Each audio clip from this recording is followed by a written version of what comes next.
Kaya nga, sinaswerte ka sa kaperahan mga kapiksi. Okay? So, i-mind nyo na to guys sa comment section, no? Mind big clients, mind big contracts, mind swerte. Yan, kasi yan talaga yung very malakas na energy para sa iyo ngayong new moon season mga kapiksi. And sa mga nagkakaroon ng pag-aaway sa relationship, huwag kayo mag-alala kasi magkakaroon din kayo ng reconciliation.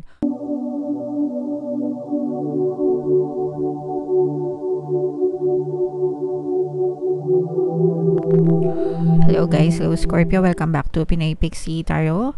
Ang pamagat ng ating episode for tonight is New Moon Kapalaran para ngayong November to December para sa Scorpio, Sun, Moon, Rising Sign, and Venus. Shuffle ko yung cards guys, hanapin ko yung energy ng Moon at saka yung energy ng Scorpio. So ito yung energy ng Moon mga kapiksi. Ngayon naman hanapin natin yung energy ng Scorpio.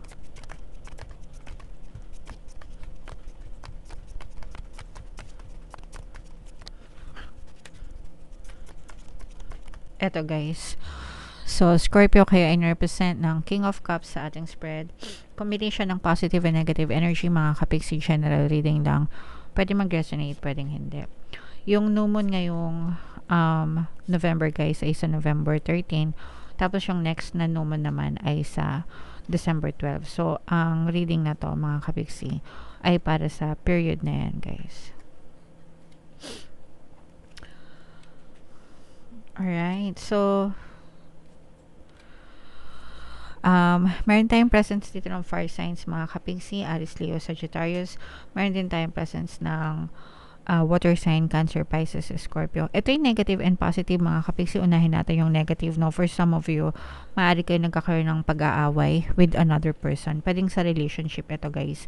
Lalo na kung magkaiba kayo ng lahi ng person mo. Let's say for example, Pinoy ka, tapos siya ibang lahi, ganyan. Nagkakaroon kayo ng mga pag-aaway, pagtatalo nitong person na to, which yung iba din para nagkakaroon ng third party sa relationship mga kapiksi. And itong third party na to, not necessarily na mistress or kabet mga kapiksi, pero pwedeng barkada, lalo na kung mabarkada yung person mo. For some of you, parang medyo alcoholic din yung person mo, mahilig mag-inom, mahilig lumabas, mahilig sa mga night out, mga kapiksi, kaya medyo yun yung palaging pinagtatalunan nyo ng person. Your person perceived you as somebody or someone na nagger, no? Ganun yung tingin sa'yo ng person mo, lalo na pagka pinagbabawalan mo siya na lumabas kasama ng mga friends niya, ganyan. Parang hindi niya masyadong naiintindihan yung ganun, okay?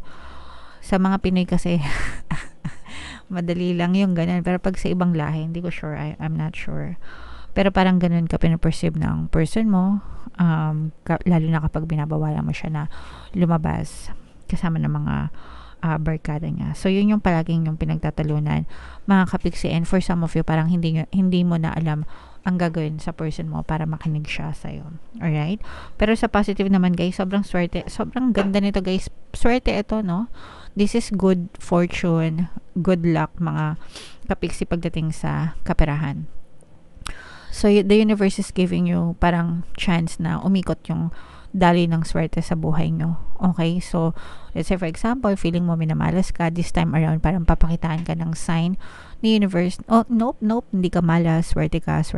Eto, tingnan mo to, swerte ka dito. Okay? Parang ganun, no?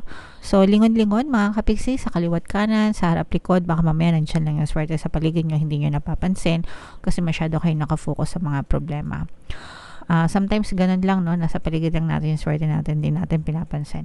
Kailangan mo lang i-redirect yung iyong attention, yung focus ng iyong attention sa swerte, good luck, good fortune, para maramdaman mo to. So, i-mind mo na to guys, no? Mind swerte, mind good luck, mind good fortune, especially sa pera guys,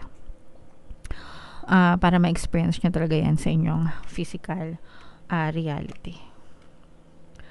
For some of you guys, kung nag-aaway kayo, balik tayo doon sa nag-aaway. Kasi for some of you, kung nag-aaway kayo ng iyong person, partner or specific person, maaari din siya mag-sorry sa inyo because you are very compassionate. Ayan, no? So, may chance din na magkaayos kayo sa inyong relationship, mga kapiksi, kasi very compassionate ka. Ibig sabihin, mabait, maunawain, mahaba yung pasensya, ganyan. kahit na may mga times na nag-away kayo ng person mo, you always forgive your person. Palagi mo siyang pinapatawad, palagi mo siyang iniintindi or naiintindihan, ganyan. Kaya naman siya parang nakakonsensya siya sa ginagawa niya, and nagsasorry din siya or nag-apologize din siya, mga kapiksi. Alright? And for some of you guys, maaaring may mga good contracts, mga clients. Ito guys, big clients ito, no? Parang malalaking, parang magkakaroon ng mga changes. So, sa buhay mo, lalo na kung let's say for example, nagnenegosyo ka, parang dati, maliliit na clients lang yung nako-close mo, yung mga kontrata na close mo, maliliit lang. Parang ngayon, magkakaroon ka ng chance na magkaroon ng malalaking clients, no? Big clients, syempre pagka big clients, big projects, big money. Big money, no? Kaya nga, sinaswerte ka sa kaperahan, mga kapiksi. Okay? So, i-mind nyo na to guys sa comment section, no? Mind big clients, mind big contracts, mind swerte. Yan, kasi yan talaga yung very malakas na energy para sa iyo ngayong new moon season, mga kapiksi. And sa mga nagkakaroon ng pag-aaway sa relationship, huwag kayo mag-alala kasi magkakaroon din kayo ng reconciliation. So, for some of you, focus nyo lang yung energy nyo sa sarili nyo, mga kapiksi. Focus on yourself. Focus on your healing, mga kapiksi. Huwag masyadong magreklamo. And, pwede nyo rin pakinggan yung ating mga relationship subliminals. Lalo na yung pampawala ng balakid subliminal, guys. Para yun sa mga may mga blocks na kagaya ng third party, inom-inom, alak, sugal, bisyo, yan. Barkada, yan. Mga balakid kasi yan sa relasyon, mga third party, consider yon. So, if ever na nakaka-experience kayo ng ganyan sa relationship nyo, pwede nyo pakinggan yung subliminal na yun, guys, para makatulong sa inyo. Alright? Okay, so comment down below, Scorpio, if feeling nyo naka-resonate kayo dyan.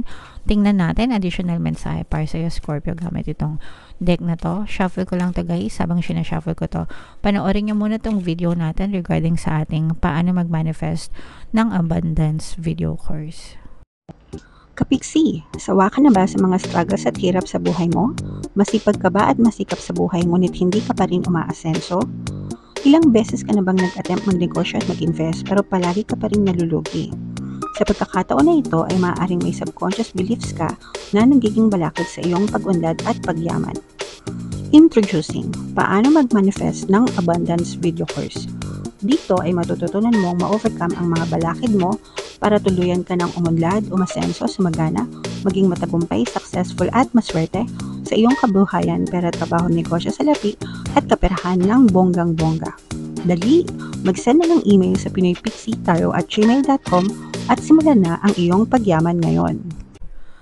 Alright, so gusto mo bang yumaman, kapiksi? Kung gusto mong yumaman, umunlad, at umasenso ng bonggang-bongga, mag-avail ka na ng course kasi sobrang ganda talaga niyan, guys.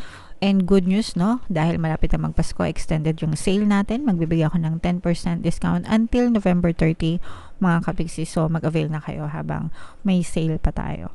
Meron din tayong email coaching, manifest your desires using the law of attraction. If meron kayong mga specific na gusto nyong i-manifest, pwedeng love and relationship, mga kapiksi, pwedeng money or career, pwede kayong magpabook ng email coaching session with me. Mag-send lang kayo, guys, ng email sa pinoypixitaro@gmail.com.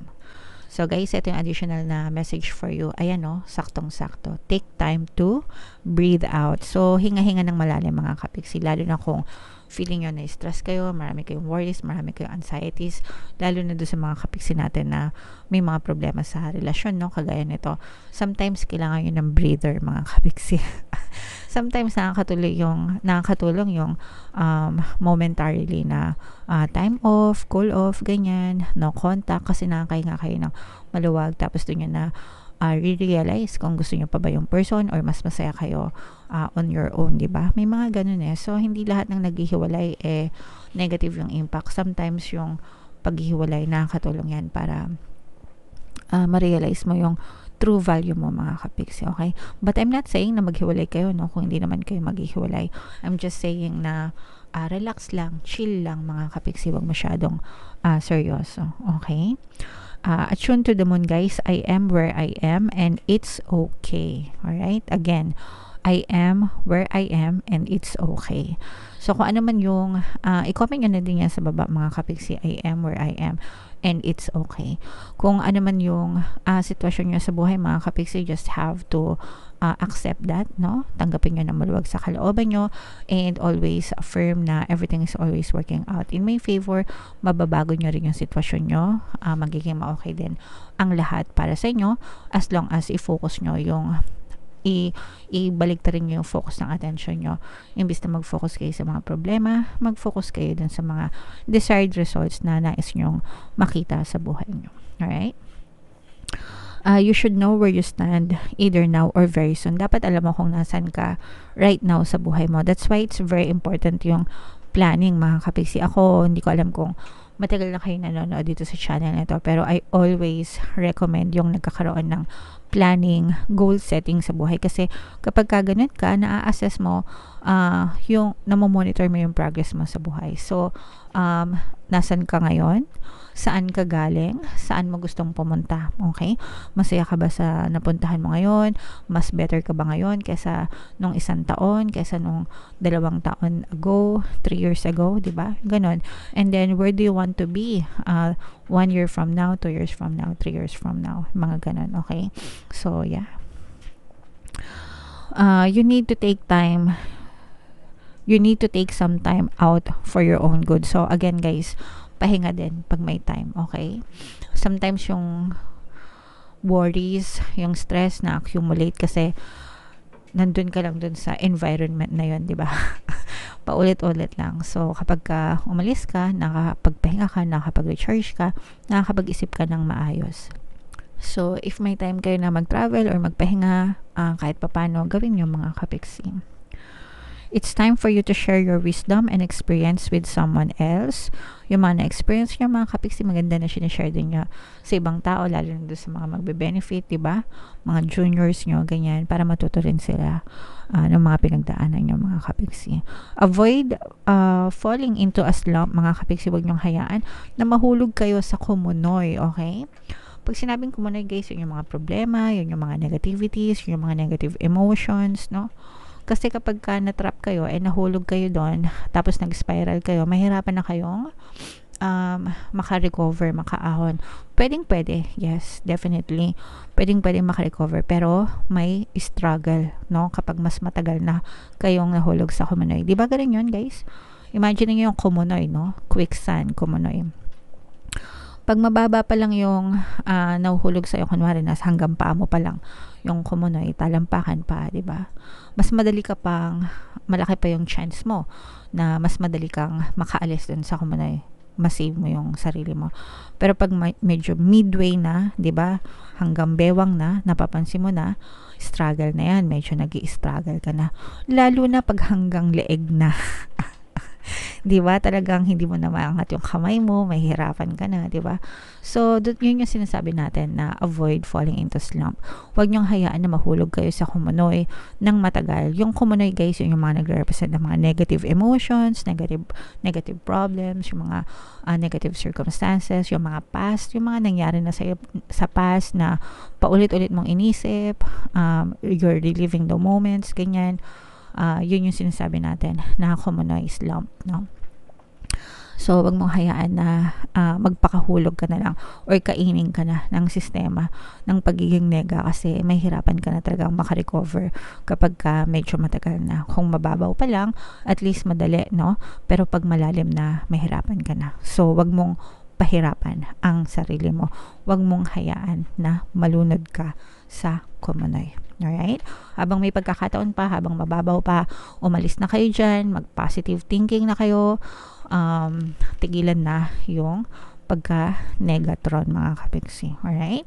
Okay, so comment down below, Scorpio, if naintindihan nyo yung mga message sa inyo and if naka-resonate kayo dyan, guys, super nice, super ganda. And ito naman yung ating 2024, guys, maning kapalaran, kung hindi nyo pa napapanood, panoorin nyo na, super nice, super ganda. And ito naman yung ating success stories ng paano mag-manifest ng abundance video course.